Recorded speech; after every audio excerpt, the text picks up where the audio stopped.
So with episode 2 of The Mythmakers, I'm unfortunately kind of reminded of why I wasn't as fond of this particular serial when I first saw it.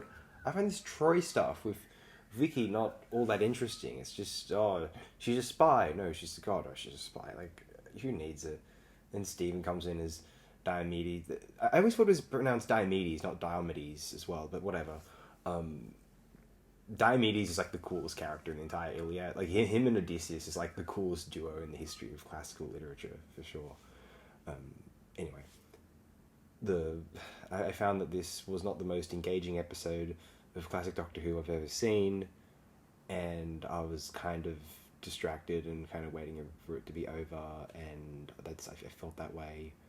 It doesn't help that it's missing. Just to be clear, I don't know if I'd feel the exact same way if we were. But man, just this it was just stills. It's like watching an uninteresting radio play. Yeah. Maybe we'll just read it out. Well,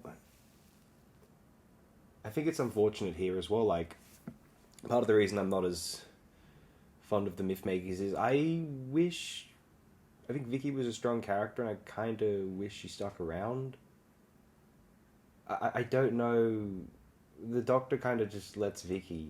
Spoilers, this happens in episode 4, but I'll just jump ahead. The Doctor lets Vicky just kind of stay in the Trojan War, and it's just like, wait a minute. Like, you do know that. I know this didn't actually happen in history, but, like, you do know that, like, this whole place gets, like, just. Unless she, checks in with Aeneas and they go found Rome on the Italian peninsula, and I don't know what. Isn't she gonna die? Like, that's just kind of cooked. I don't know. So we now read about the casting and characters of this particular episode. On the 21st of May 1965, Maureen O'Brien and Peter Purves were contracted in their roles until the end of The Mythmakers.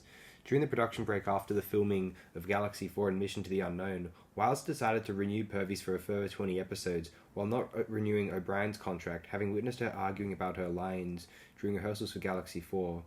O'Brien and Purves were informed of Wiles' decision on the 3rd of September. O'Brien was shocked, as she had returned from holiday expecting to maintain her regular role. However, she was ultimately glad to move on, as she had disliked the role in the scripts. Vicky's departure required rewriting, as well as an introduction of a new character to replace Vicky, who had already been written into the script for the next serial, The Daleks' Master Plan. Man, John Wiles, that's kind of a dick move on your part. I mean, if Maureen O'Brien says she was happy with it ultimately, so be it. But, yeah. It just seems like a power-hungry thing to do, I don't know. On the 9th of September, Adrienne Hill was contracted to play Katerina in 5 episodes. She was cast by the production team of Dalek's Master Plan. Cotton brought actor Max Adrian to play King Priam, playing Odysseus and Menelaus respectively. Ivor Salter and Jack Melford had worked with Leeston-Smith on Thorndyke in 1964. Veteran actor Francis de Wolfe was cast as Agamemnon, having previously portrayed Vassor in the Doctor Who serial The Keys of Marinus. Fun stuff. 1964. Adrian and de Wolfe became irritated by Hartnell's difficulties remembering lines. While Hartnell was jealous and fearful of being upstaged by the actors, a concern with which he approached Wiles. Frances White was cast as Cassandra, but later asked Wiles to omit her name from the cast listings in Radio Times. Barry Ingham, who portrayed Paris, had portrayed Aldion in the film Doctor Who and the Daleks some months earlier. Oh, cool. So much else to say here.